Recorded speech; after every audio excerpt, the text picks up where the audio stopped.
Hi viewers, today blog C section జరిగిన వాళ్ళకి ఎటువంటి జాగ్రత్తలు తీసుకోవాలి ఈ వీడియోలో వివరంగా ఎక్స్ప్లెయిన్ చేస్తాను. ఫస్ట్ 3 రోజులు మనమైతే కోకోనట్ వాటర్, అలాగే వాటర్, మిల్క్ ఈ 3 తీసుకోవాలండి. ఇంకా తర్వాత డైలీ ఫుడ్ తింటూ ఉండొచ్చు. ఆ 3 డేస్ ఇలా చేయడం వల్ల కడుపులో గ్యాస్ అంతా పిత్తుల ద్వారా బయటకైతే వచ్చేస్తుంది. అలా రావడం మంచిది. డాక్టర్స్ అయితే నాకు అలానే చేయమని చెప్పారు. ఇంకా వచ్చేసి డెలివరీ అయినాక మనము తలకి కట్టు కట్టాలి. చెవుల్లో దూది పెట్టి తలకి కట్టు కట్టడం ద్వారా మనకి బై ఫ్యూచర్ తలనొప్పి వచ్చే అవకాశం ఉండదు. అలాగే ఫోన్ కూడా చూడకండి. నెక్స్ట్ వచ్చేసి కాళ్ళకి చేతులకి సాక్స్లు అయితే సాక్స్లు గ్లౌజులు కంపల్సరీగా వేసుకోండి. అలా వేసుకోవడం వల్ల కాళ్ళు తిమ్మెర్లు అనేవి అస్సలు రావు. మనం ఖచ్చితంగా ఇది చేయాలి. మనం వారానికి కానీ 2 వారాలకు కానీ తలస్నానం అయితే చేస్తాం కదా, అప్పుడు వాము, అలాగే తెల్లగడ్డల పొట్టు, ఇంకా పసుపు ఈ 3 వేసి మనకి పొగ పట్టుకోవాలన్నమాట. పొగ పట్టుకున్నామంటే మనకి అది చాలా మంచిది. మనకు వాయువు అట్లా ఏమీ రాకుండా, తిమ్మెర్లు అవి ఏమీ రాకుండా చాలా ఉపయోగపడుతుంది. ఇంకా బిడ్డ పుట్టిన వెంటనే బిడ్డని తల్లి టెస్ట్ ఉంటుంది కదా, టెస్ట్ పైన పడుకోబెట్టుకొని వీలైతే బేబీ నోట్లో నిప్పులు పెట్టి చీకించాలి. అప్పుడు చీకడం ద్వారా పాలు అనేవి ఉత్పత్తి అవుతాయి. పాలు లేవని చెప్పి మీరు పాలు ఇవ్వకుండా అదే పక్కన పొల్లు పాటు తెచ్చి పోయకండి.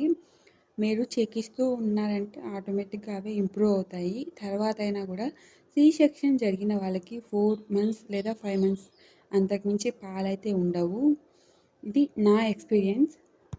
వాటర్ అనేది వేడిగా తాగండి. ఎండల కాలం అయితే ఒక నెల తాగండి. అదే చలికాలం అయితే 4 months కంప్లీట్గా గోరువెచ్చని వాటర్ తాగడం వల్ల మన బాడీకి చాలా మంచిది. స్నానానికి కూడా 4 months, చలికాలం అయితే 4 months వరకు ఉడికి నీళ్ళే పోసుకోండి. చల్ల నీళ్ళలో చెయ్యి అట్లా పెట్టకండి. ఎండల కాలం అయితే ఒక 2 months 3 పడ్డాక మానేసామంటే సరిపోతుంది.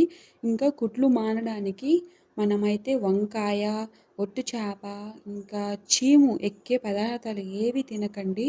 ఒక 6 months వరకు ఉన్నారంటే పూర్తిగా స్టిచెస్ మానిపోతాయి. అలాగే మనకి స్టిచెస్ దగ్గర సురుకుమంటూ ఇంకా ఇంకా నొప్పి కానీ గడ్డలు కానీ అవి ఏమీ ఉండవు. పథ్యం అంటే ఇవే అండి.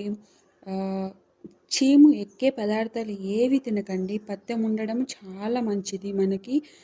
మళ్ళీ కూర్చున్నప్పుడు కానీ, లేచినప్పుడు కానీ, నొప్పిగా అనిపించినట్టు, సురుక్గా అనిపించినట్టు అవి ఏమీ ఉండవు. నాకు డెలివరీ మెటర్నిటీ వార్డులో అయితే జరిగింది.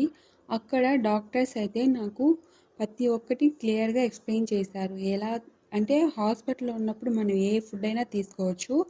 ఎందుకంటే అక్కడ వాళ్ళు మందులు ఇస్తారు కనుక ఏ ఫుడ్ తీసుకున్నా బేబీకి ఏ ఎఫెక్ట్ అవ్వదు.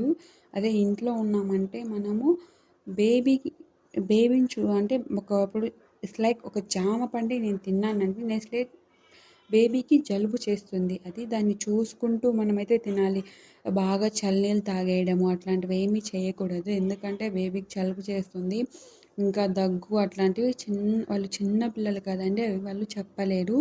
ఇంకా మీరు తింటే లావు అవుతామని చెప్పేసి తినకుండా అయితే అస్సలు ఉండకండి. తినకుండా ఉంటే మామూలుగా అయితే సి సెక్షన్ జరిగిన వాళ్ళకి పాలు ఉండడం చాలా తక్కువ.